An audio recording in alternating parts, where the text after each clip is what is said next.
यह कहानी एक पुरानी भूतिया किताब के बारे में है, जिसे कोई भी पढ़ता है तो वह उसी के भीतर समा जाता है, जैसे उसकी आत्मा हमेशा के लिए किताब में कैद हो जाती है।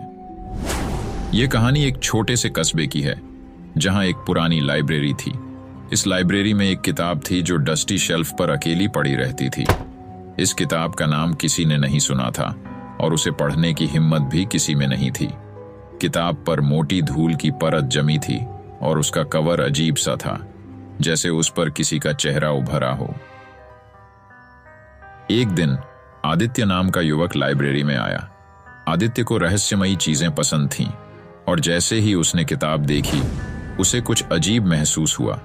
किताब मानो उसे खींच रही हो।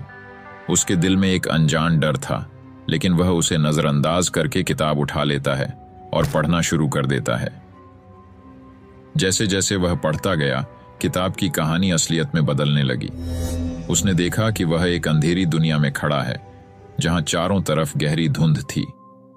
किताब के पन्नों में लिखी भयानक घटनाएं उसके सामने घटने लगीं। अचानक उसके सामने एक बूढ़ी औरत प्रकट हुई, जिसने एक खौफनाक हंसी के साथ कहा, तुम अब इस किताब के अंश हो, यहां से कोई बाहर नहीं जा सकता। आदित्य ने भागने की कोशिश की, लेकिन जैसे ही उसने किताब को बंद करने की कोशिश की, उसके हाथ किताब से चिपक गए।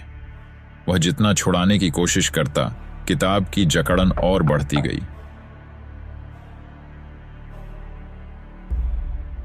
अगले दिन लाइब्रेरी में एक नई कहानी की शुरुआत हुई। किसी ने किताब खोलकर देखा तो किताब के पहले पन्ने पर आदित्य का चेहरा उभरा हुआ था, जैसे वह मदद के लिए पुकार रहा हो।